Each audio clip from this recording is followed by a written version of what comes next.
Imposibleng magaya ng Pilipinas ang ganitong antas ng sining, isang mapanghamak na bulong ni Marco, isang arkitektong Italyano, bago pa man niya matapakan ang Villaggio di Siena sa Clark, Pampanga. Para sa kanya, ang isang lugar na basta-basta na lamang kumopya ng kultura ng kanyang inang bayan ay hindi karapat-dapat na pag-aksayahan ng panahon. Ngunit sa sandaling humakbang siya sa loob ng proyekto, ang kanyang mukha ay biglang nanigas. Ano nga ba ang tunay na nangyari? Halina't ating alamin. Pebrero ng taong 2024, isang mag-asawang Italyano ang lumapag sa Ninoy Aquino International Airport. Si Marco Rossi, isang arkitekto mula sa Roma na nasa edad 40, ay isang dalubhasa sa pagpapanumbalik ng mga makasaysayang arkitektura. Marami na siyang pinangunahang proyekto sa pagsasaayos ng mga antigong gusali sa kanyang bansa. Si Sofia, ang kanyang asawa, na nakatayo sa kanyang tabi, ay may malalim na pagkahumaling sa kulturang Pilipino. Siguradong magiging kapana-panabik ang biyaheng ito, Marco, masayang sabi ni Sofia. Ngunit nanatiling seryoso ang mukha ni Marco. Siguro nga, tila walang ganang sagot niya. Magkasama nilang nilibot ang mga sikat na pasyalan sa Maynila, tulad ng Intramuros at simbahan ng San Agustin, upang maranasan ang pamumuhay at kultura ng mga Pilipino. Sa bawat pagbisita nila sa mga lumang simbahan o makasaysayang pook, hindi mapigilan ni Sofia na humanga, kahanga-hanga. Ang mga gusaling itinayo daan-daang taon na ang nakalilipas ay napanatili pa rin ang kanilang ganda.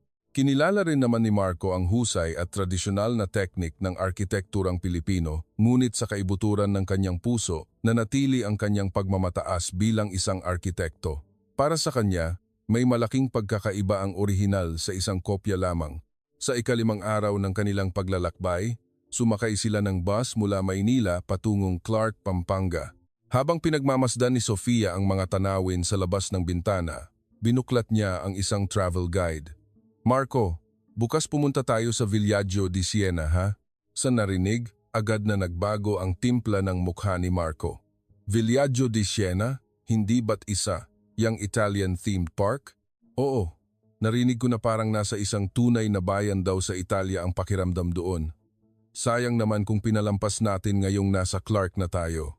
Nang makita ni Marco ang pananabik sa mga mata ng asawa, napabuntong hininga siya. Mahal kong Sofia, hindi mo naiintindihan, sabi niya na may halong pagkainis.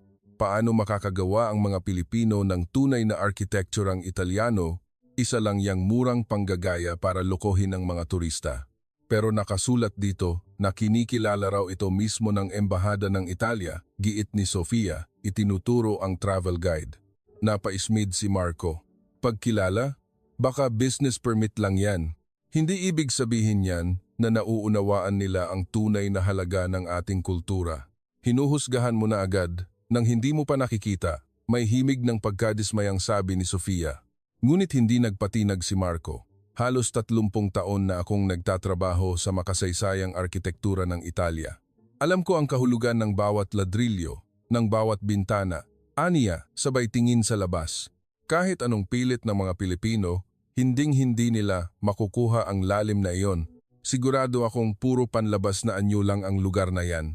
Nanahimik na lamang si Sofia, batid ang katigasan ng ulo ng kanyang asawa. Pagdating nila sa terminal ng bus sa Clark at pagkatapos mag-check-in sa hotel, hindi pa rin sumuko si Sofia, kahit saglit lang bukas. Kung hindi mo magustuhan, aalis tayo agad. Napipilitang pumayag si Marco.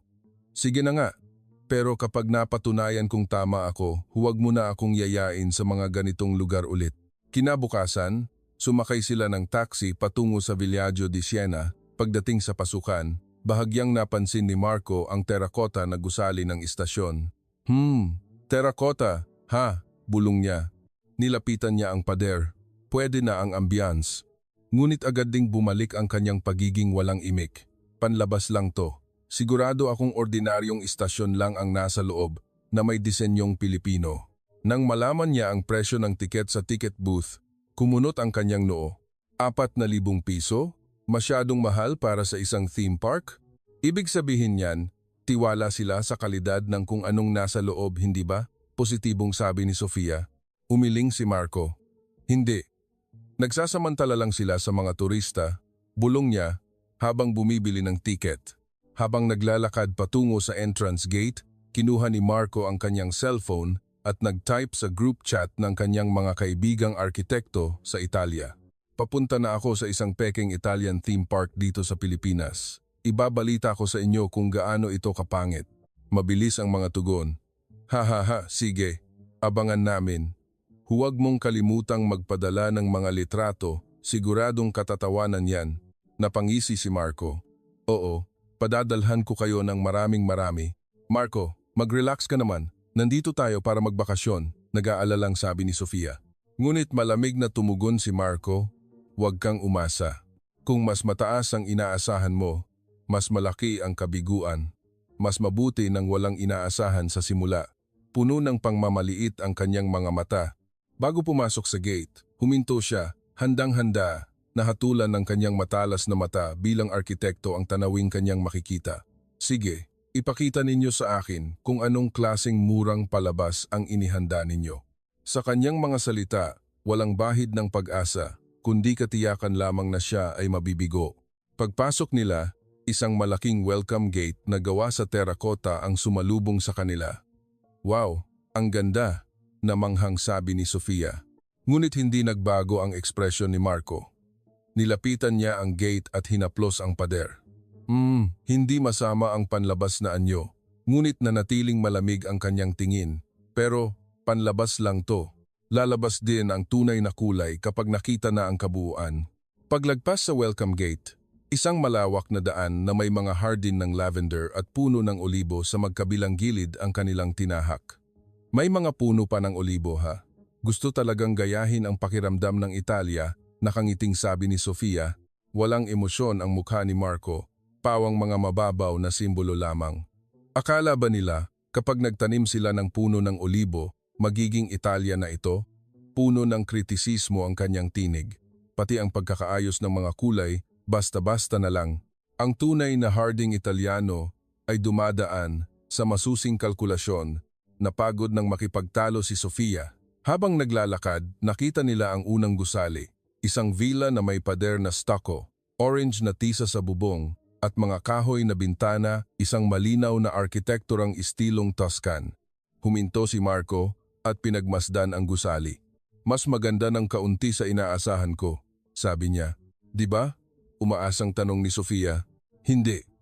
May kakaiba pa rin, sagot ni Marco.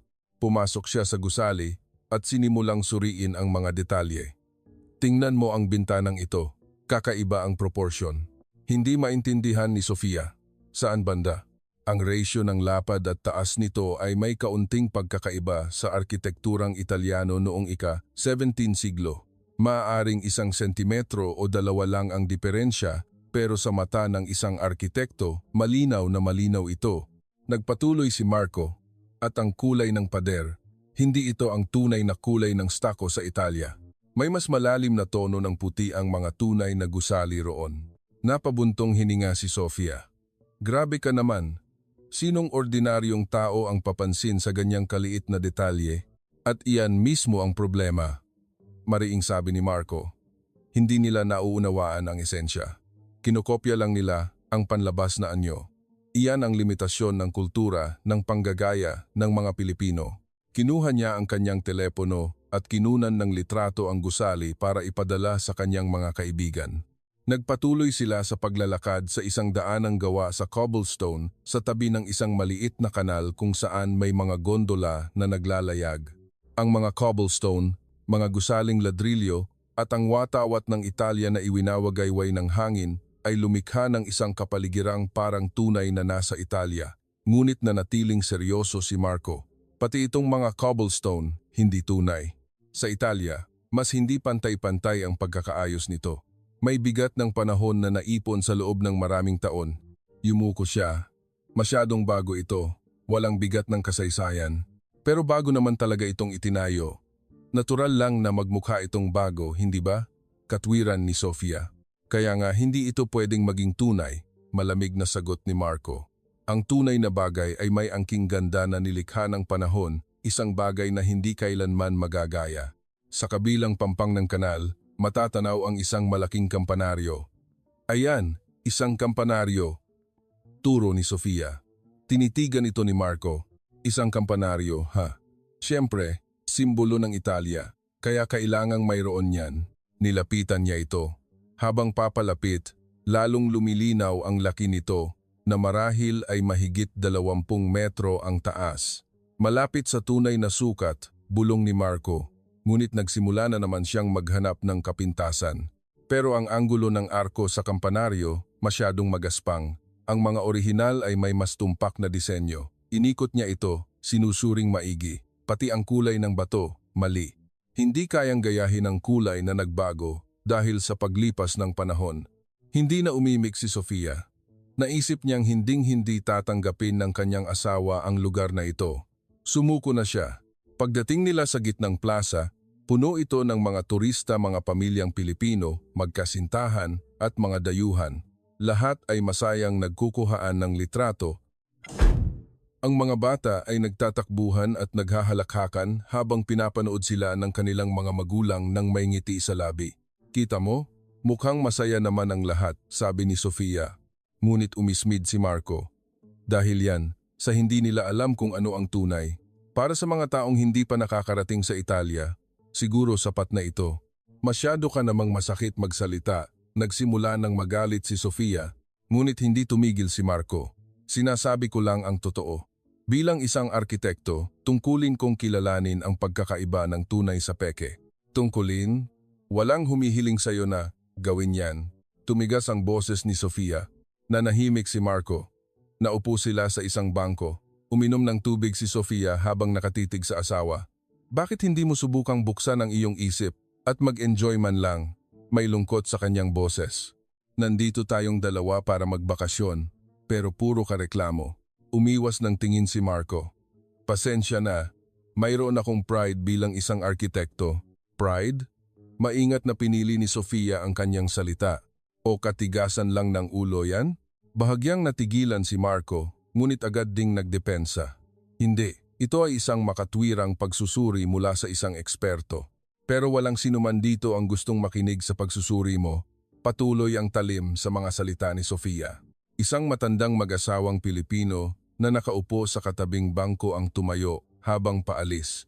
Narinig nilang sinabi ng matandang babae, "Ang ganda talaga dito sa Villaggio di Siena, no?" Oo nga, kahit ilang beses na tayong bumalik, hindi nakakasawa.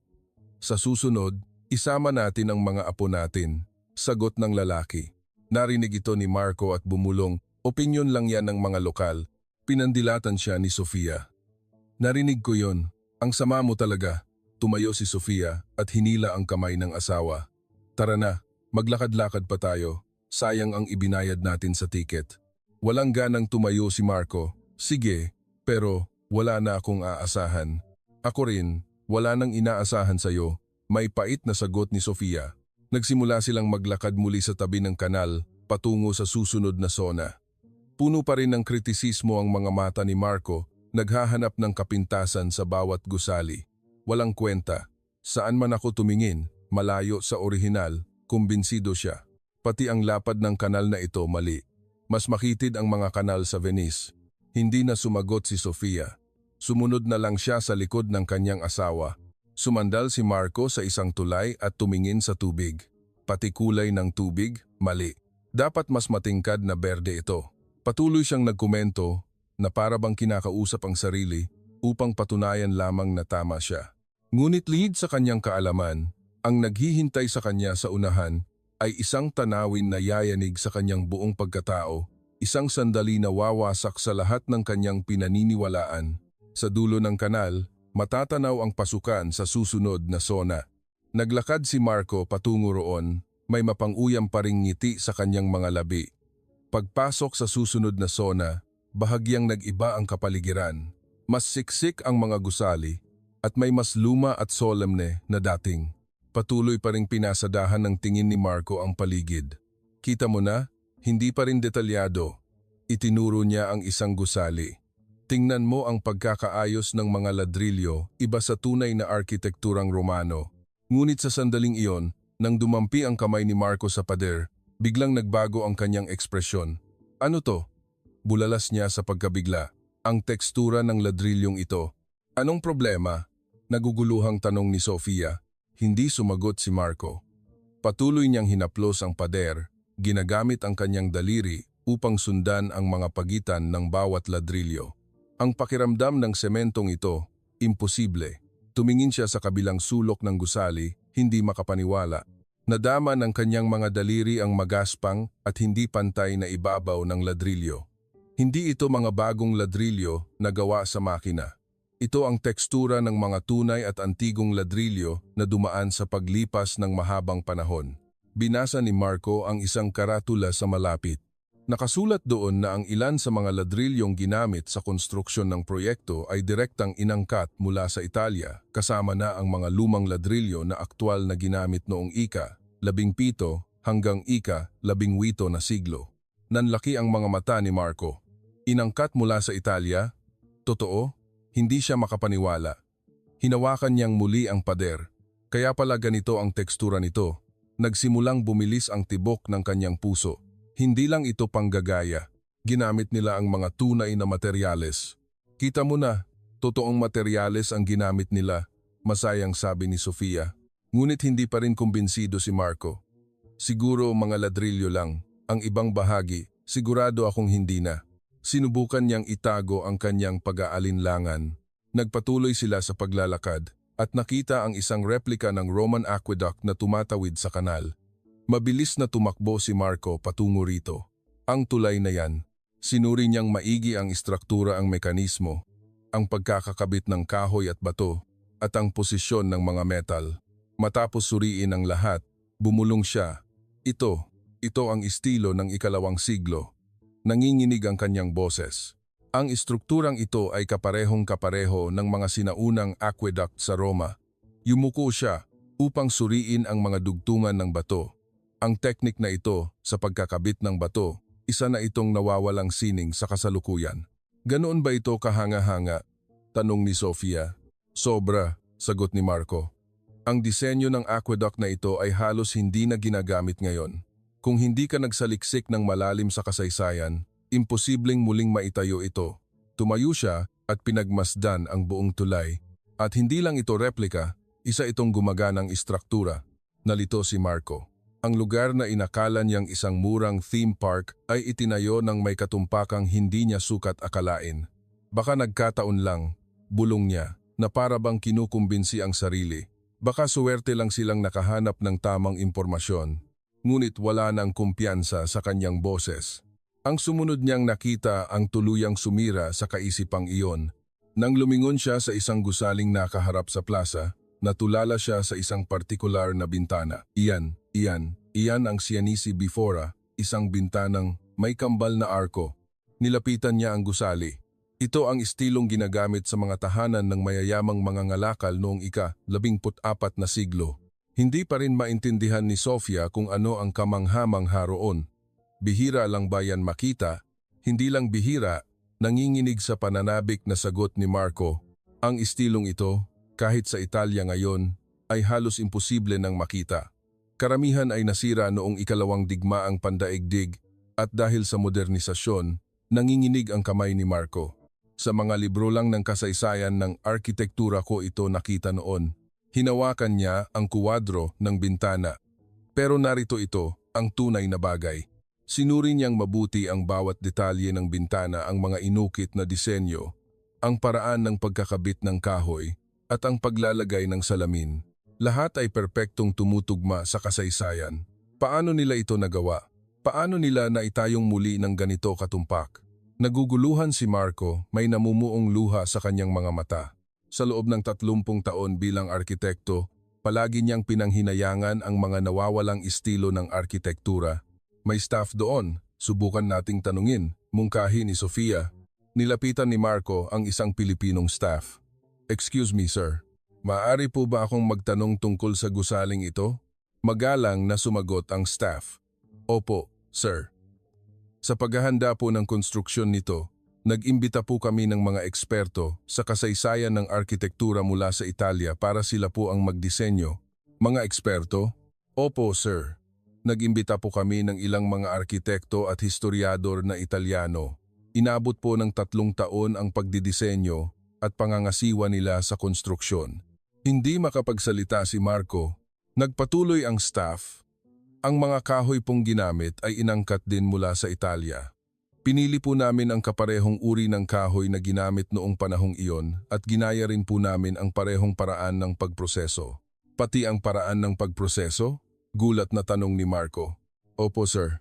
Sa halip na gumamit ng mga makabagong makina, muli po naming binuhay ang mano-manong paraan ng pagproseso noon. Dumanas po ng maraming pagsubok ang aming mga karpintero para makuha ang pinakatumpak na resulta ayon sa kasaysayan. Halos hindi makapaniwala si Marco. Ginawa ninyo ang lahat ng iyon? Opo, sir.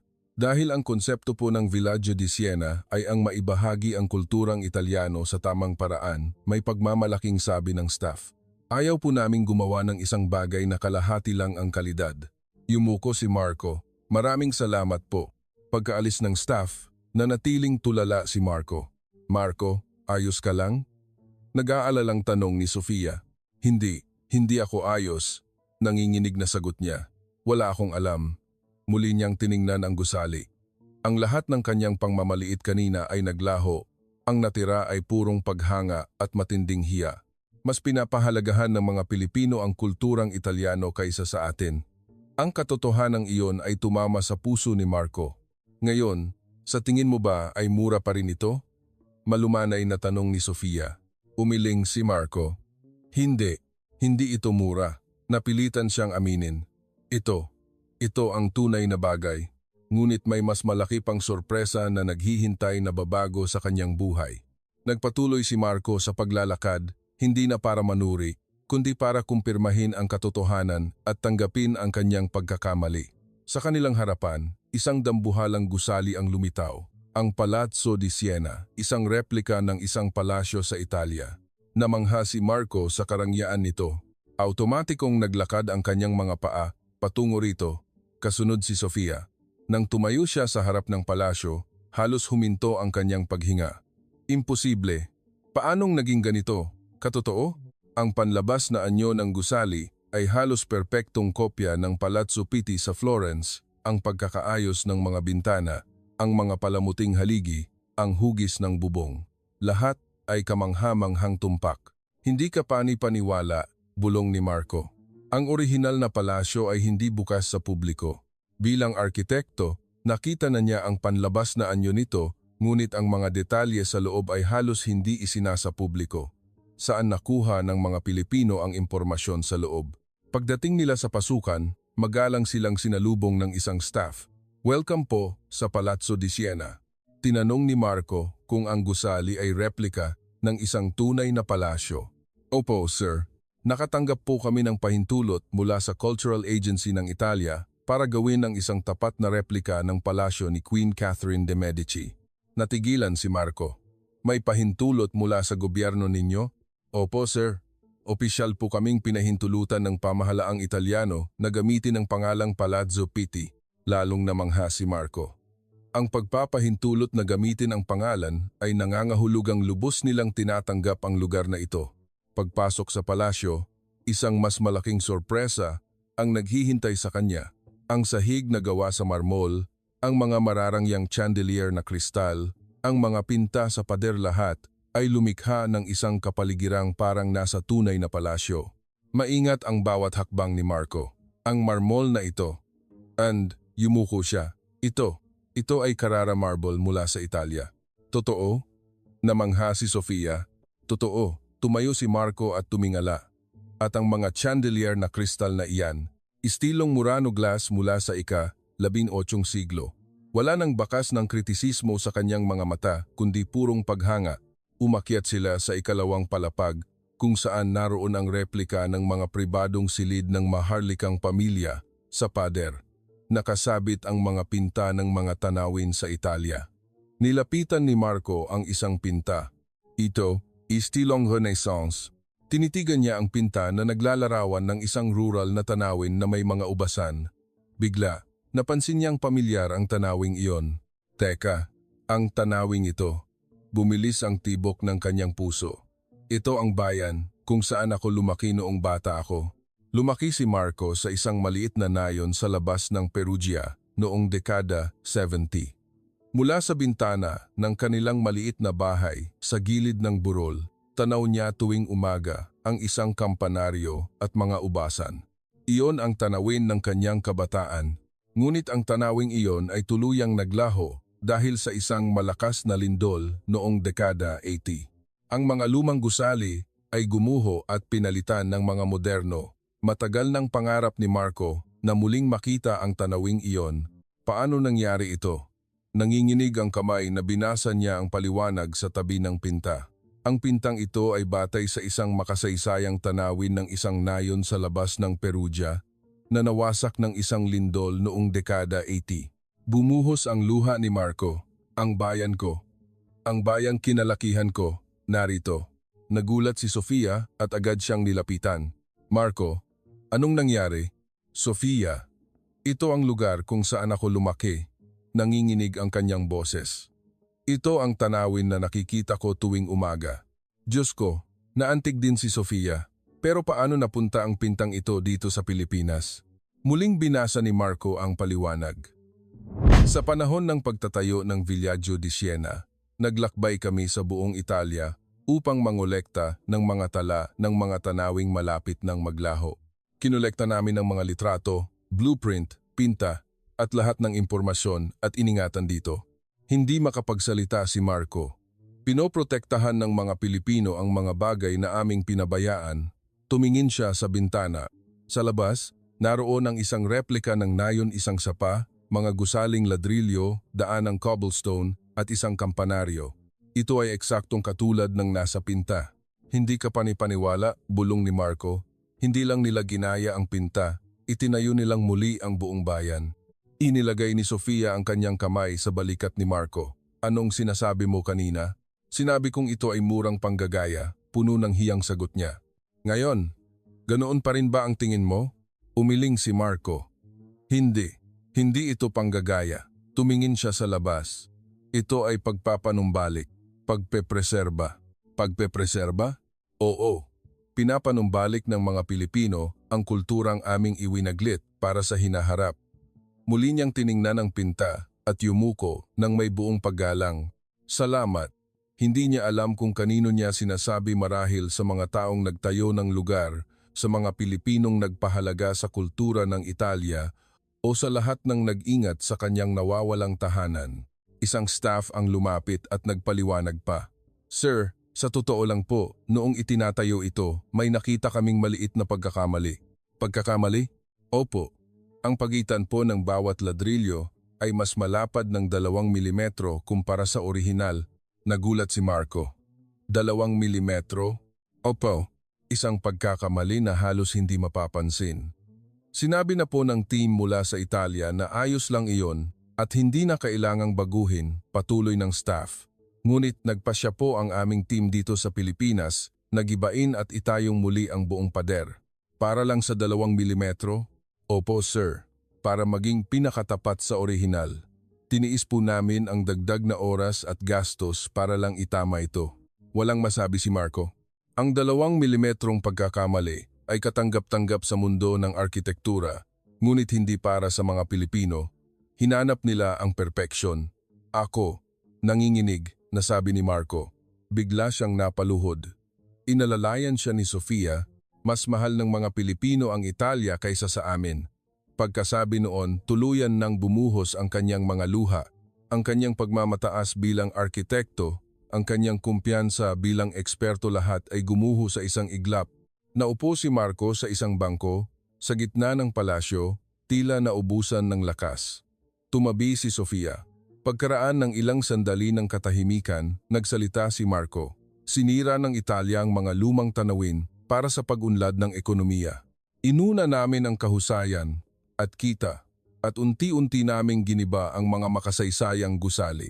Kayan, tumingala siya. At ngayon, halos wala nang natitirang magagandang tanawin ng nakaraan sa aming bansa. Nagpatuloy siya. Bilang isang arkitekto, palagi ko itong pinanghihinayangan. Hindi mabilang na beses kong pinagsisihan kung bakit hindi namin ito inalagaan. Hinawakan ni Sofia ang kanyang kamay. Pero iba ang mga Pilipino. Nanginginig ang boses ni Marco. Pinulot nila ang mga bagay na aming itinapon at iningatan dito. Pinunasan niya ang kanyang luha. Hindi ka panipaniwala na may isang bansa na ganito kalaki ang pagpapahalaga sa kultura ng ibang lahi. Siguro, ito ang tinatawag na pusong Pilipino, sabi ni Sofia. Ngayon, naiintindihan ko na, tumayo si Marco. Kailangan kong humingi ng tawad sa mga tao ng bansang ito. Muli nilang nilibot ang lugar, hindi na may mga matang mapanuri, kundi may pusong puno ng pasasalamat. Naramdaman ni Marco na ang bawat gusali, bawat ladrilyo ay puno ng puso ng mga Pilipino. Habang naglalakad, nakita nila ang isang batang Pilipinong staff na naglilinis. Nilapitan siya ni Marco. "Excuse me." "Opo sir? Ano po ang maitutulong ko? Ipinagmamalaki mo ba ang pagtatrabaho dito?" Bahagyang nagulat ang staff sa biglaang tanong, ngunit ngumiti siya. "Opo sir, ipinagmamalaki ko po." "Bakit?" "Ang trabaho po namin ay ang ibahagi ang kultura ng Italia sa mga kapwa ko Pilipino," seryosong sabi niya. "Kapag nakikita naming masaya ang mga bisita, Pilipino man o Italyano, iyon na po ang pinakamalaking gantimpala para sa amin." Nakaramdam ng init sa kanyang puso si Marco. "Salamat," yumuko siya. "Mula sa puso, pinasasalamatan ko ang inyong ginagawa." Nahihiyang ngumiti ang staff. "Wala po iyon sir. Ginagawa lang po namin ang nararapat." Nagpatuloy sila at nakita ang isa pang staff, isang matandang babae na nag-aayos ng hardin. "Excuse me po, ano iyon, iho? Ang hardin po bang ito ay istilong Italyano rin?" "Oo, iho," masayang sagot niya. Ang pagkakaayos ng lavender at mga puno ng olibo ay batay sa mga tradisyonal na hardin sa Italia. Hinaplos niya ang mga bulaklak. Kapag taglamig dito, milyon-milyong bulaklak ang namumukadkad. "Milyon-milyon? Ganon po karami ang inaalagaan ninyo taon-taon?" "Oo, nakakapagod, pero sana mapasaya namin ang mga bisita naming Italyano." Puno ng tunay na kaligayahan ang kanyang ngiti. "Hindi pa ako nakakarating sa Italia, pero dahil sa pagtatrabaho dito, minahal ko na ng husto ang bansang Italia. Salamat, maraming salamat po sa inyo." Muli silang naupo sa isang bangko. Kinuha ni Marco ang kanyang telepono at binuksan ang group chat. Ang mapanuyang mensahe na ipinadala niya kaninang umaga ay naroon pa rin. Binura niya ito at nagsimulang mag-type ng bago. "Mga kaibigan, naranasan ko ngayon ang pinakanakakahiyang sandali sa aking buhay. Inakala kong ang Villaggio di Siena sa Pilipinas ay isang murang panggagaya, ngunit iyon ay isang malaking pagkakamali." Isinama niya ang isang litrato ng palasyo. "Dito, ang kulturang aming pinabayaan ay iningatan sa pinakaperpektong paraan. Mas mahal ng mga Pilipino ang Italia kaysa sa atin." Pagkatapos ipadala ang mensahe, sunod-sunod ang mga tugon. "Totoo ba yan? Hindi ka pani-paniwala. Magpadala ka pa ng mga litrato." Ipinadala ni Marco ang mga litratong kinuha niya ang mga gusali, ang kanal, ang aqueduct at ang loob ng palasyo. Ikinuwento rin niya ang tungkol sa pagtatama sa 2 milimetrong pagkakamali. Puno ng pagkamangha at paghanga ang reaksyon ng kanyang mga kaibigan. Ito ang tunay na bagay, ang dedikasyon ng mga Pilipino. Kahanga-hanga. "Gusto ko ring pumunta diyan." Bumaling si Marco kay Sofia. "Pagbalik natin sa Italia, ikukuwento ko ito sa lahat." "Ang alin?" "Ang tungkol sa kagandahan ng isang bansang tinatawag na Pilipinas," seryosong sabi niya, "at ang tungkol sa kahalagahan ng pagpapanumbalik ng kultura." Ngumiti si Sofia. "Nagbago ka?" "Oo, nagbago ako." Ngumiti rin si Marco. "Natutunan ko ngayon ang isang mahalagang aral mula sa Pilipinas. Ang pagpapanumbalik ng kultura ay hindi lang paggunita sa nakaraan, kundi ang pagpapasa nito sa mga taong mabubuhay sa hinaharap." Tumingin siya sa paligid. Inakala nating ang pag-iwan sa nakaraan ay pag-unlad, pero iba ang mga Pilipino, pinapahalagahan nila ang nakaraan habang itinatayo ang kinabukasan. Ang dapit hapon ay nagbigay ng gintong sinag sa mga gusaling terakota na parang paglubog ng araw sa Tuscany. Tumayo si Marco at hinawakan ang kamay ni Sofia. "Tara, maglakad pa tayo." Magkahawak kamay silang muling naglakad sa gitna ng papalubog na araw. Ang kanilang mga anino ay naging bahagi ng tanawin ng Italia sa lupain ng Pilipinas. Kinagabihan sa hotel, binuksan ni Marco ang kanyang laptop at nagsimulang magsulat sa kanyang blog tungkol sa arkitektura. Ngayon, muli kong natuklasan ang aking sariling bayan dito sa Pilipinas. Ang Villaggio di Siena ay hindi lamang isang theme park. Ito ay isang santuaryo ng kultura, isang regalo para sa hinaharap. Nais kong pasalamatan ang mga Pilipino. Salamat sa pagprotekta sa mga bagay na aming tinalikuran. Kinabukasan, naging viral sa Italia ang blog post ni Marco. Maraming Italyano ang nagpahayag ng kanilang interes. May ganyang lugar pala talaga? Gusto ko ring makita. Humanga ako sa paggalang ng mga Pilipino sa ating kultura. Ilang buwan ang lumipas, nagbigay ng isang panayam si Marco sa Architectural Association of Italy tungkol sa kahulugan ng pagpapanumbalik ng kultura. Ipinakita niya ang mga litrato ng Villaggio di Siena. Ito ang itinuro sa atin ng Pilipinas, sabi niya. Ikinuwento niya kung paano mananatiling buhay ang isang kultura sa pamamagitan ng patuloy na pag-aalaga at na ang pagprotekta nito ay hindi lamang tungkulin ng mga mamamayan ng bansang iyon. Pinahahalagahan ng mga Pilipino ang kultura ng ibang bansa at sinisikap itong ipasa sa hinaharap. Habang tayo, kahit ang sarili nating kultura ay hindi natin kayang pangalagaan ng lubusan. Ang mga salita ni Marco ay tumatak sa isipan ng maraming arkitekto. Pagkatapos noon, dumami ang mga turistang Italyano na bumisita sa Villaggio di Siena. Marami ang napaluha sa muling pagkakita sa mga nawawalang tanawin ng kanilang bayan. Sabi ng isang matandang babae, "Ang kalye kung saan kami naglalakad ng aking asawa noon. Narito, pakiramdam ko ay bumalik ako sa panahong iyon. Ang panggagaya ng Pilipinas ay hindi lamang isang mababaw na kopya. Ito ay isang malalim na paggalang sa isang nawawalang kultura at isang pananagutan sa hinaharap. Ang Villaggio di Siena ay isang simbolo nito.